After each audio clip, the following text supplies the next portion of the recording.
বাপের মতোই হবে ছেলেটা। কোন দিন দেখব বাপের মতো ধর্ষণের দায়ে জেল খাটছে। বুঝলি রেবতী, তোর কপালটাই পোড়া। আজ পাড়ার চ্যাংড়া ছেলেদের সাথে বিড়ি ফুঁকছিল জানিস তোর ছেলে। তুই লোকের বাড়িতে রান্নার কাজ করে রোজগার করছিস, আর তোর ছেলে এই সব করে বেড়াচ্ছে। ছেলে বাড়ি ফিরলে বুঝিয়ে বলিস, আবার আমার নাম নিস না যেন, নয়তো একা পেলে না জানে এই রাগ ঝাড়তে ও কী না করে। কথাটা বলে শিখা চলে গেল। রেবতী কোনো কথা না বলে তরকারি কাটতে লাগলো।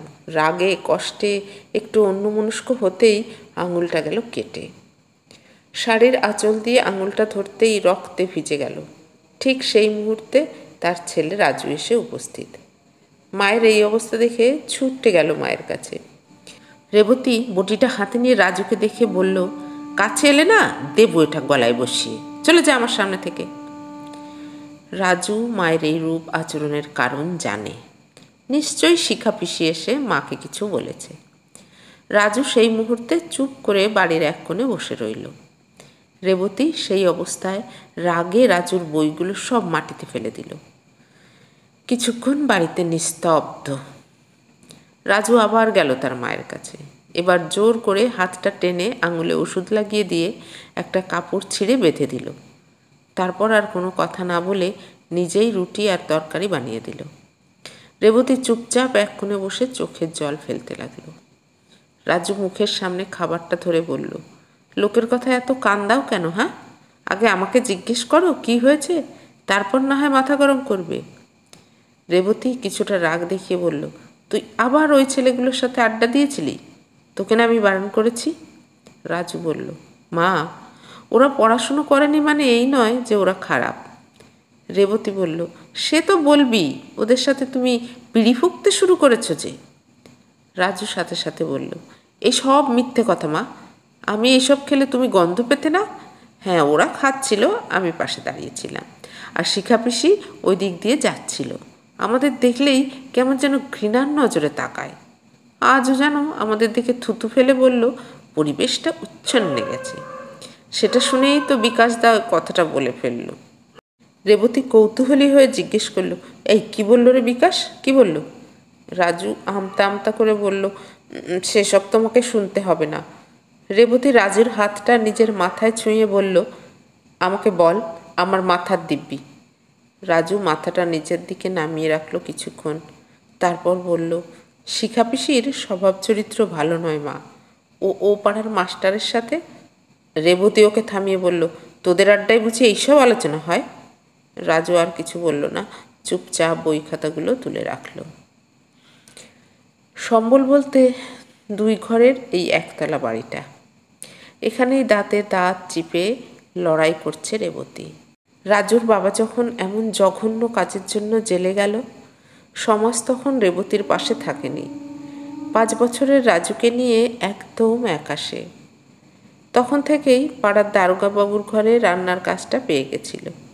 দারোগাবাবু পাশে থাকায় কেউ সেই সময় ওদের পাড়া থেকে উচ্ছেদ করতে পারেনি। তবে দিনের পর দিন নানা কথা, নানা উপহাস সহ্য করতে হয়েছে তাকে। রাজুকে সুশিক্ষায় বড় করার চেষ্টা করছে রেবতী। এখন রাজু উচ্চ মাধ্যমিক দেবে। দারোগাবাবু রাজুর পড়াশোনার ব্যাপারে খেয়াল রাখেন। তিনি কথাও দিয়েছেন, উচ্চ মাধ্যমিকের পর কলেজের যাবতীয় খরচ তিনিই দেবেন। রেবতীর চোখে অনেক স্বপ্ন। একদিন সব ঠিক হয়ে যাবে। কেউ আর রাজুর বাবার জন্যে ওদের অপমান করবে না। সমাজে ওরা মাথা উঁচু করে বাঁচবে। যে যাই বলুক, রাজুর প্রতি রেবতীর একটা বিশ্বাস আছে। রাজু কোনো অন্যায় কাজ করতেই পারে না। যাই হোক, একদিন রাজু রাস্তা দিয়ে যাচ্ছিল, এমন সময় পিছন থেকে, এই রাজু শোন এদিকে। রাজু পিছন ফিরে বলল, তুমি আমার সাথে কথা বলো না, তোমার মা বাবা পছন্দ করে না। তোকে এইসব কে বলল? আমি জানি, কাকু কাকিমার আচরণ দেখে বুঝতে পারি, তুমি আমার সঙ্গে আর কথা বলো না। আরে এখন তো আমার বাবা মা নেই, কথা বললে তারা দেখতে আসছেন না। এই দেখ, আমি তোর জন্যে নোটসগুলো নিয়ে এসেছি। পুজোর পরেই কিন্তু পরীক্ষা, সেই পরীক্ষায় ভালো ফল করতে পারলে উচ্চ মাধ্যমিক দিতে পারবি। ভালো করে পড়াশুনো কর। নোটসগুলো দিয়ে রাজুর মাথায় একটু হাত বুলিয়ে দিয়ে চলে গেল শ্রেয়া। দুজনে একই সাথে বড় হয়েছে। বয়সে রাজুর থেকে শ্রেয়া 2 বছরের বড়।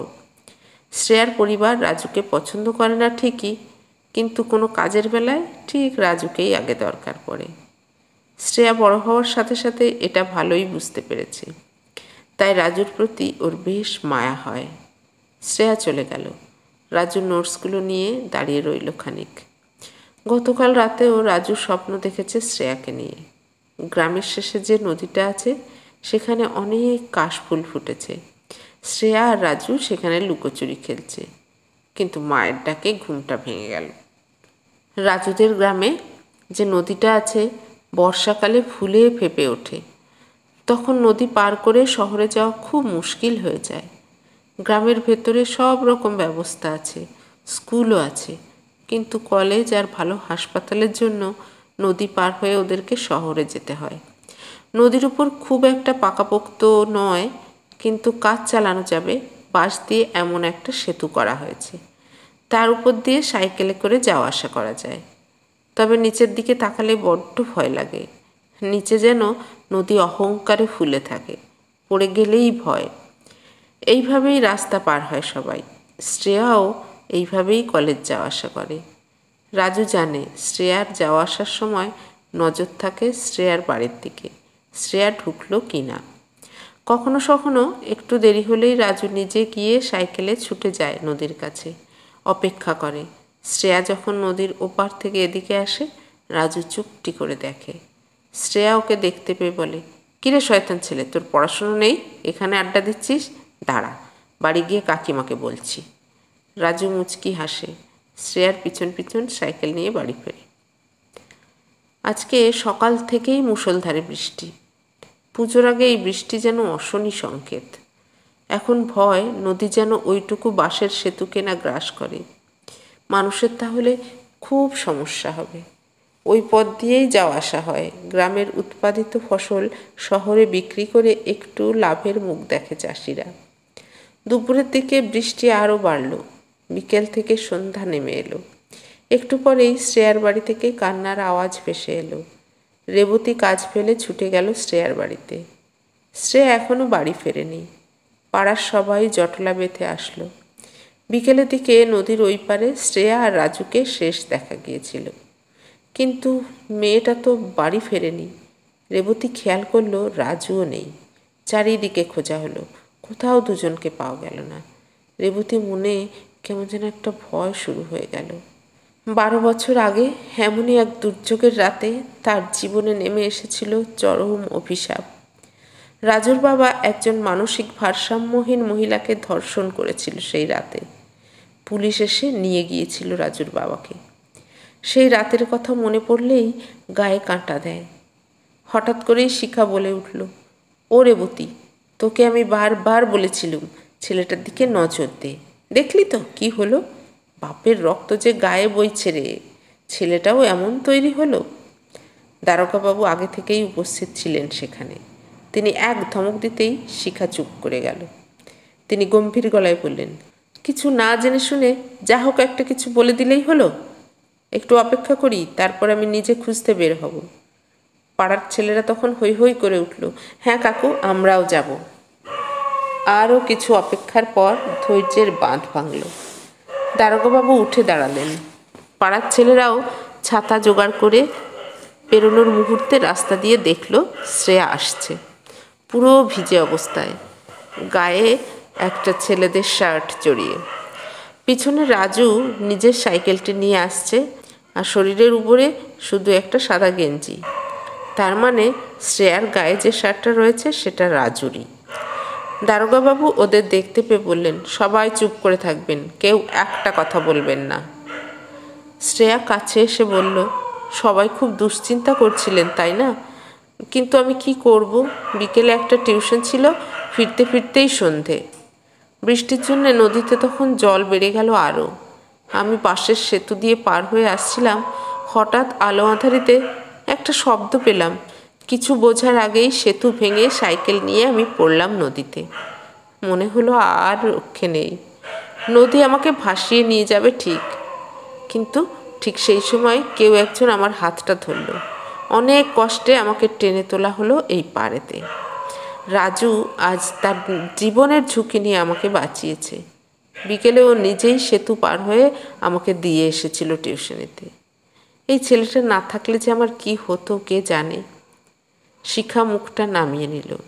শ্রেয়ার মা রাজুর কাছে এগিয়ে গিয়ে কপালে চুমু দিয়ে বলল, তোকে আমি অনেক বকাবকি করি, মা ভেবে আমাকে ক্ষমা করে দে।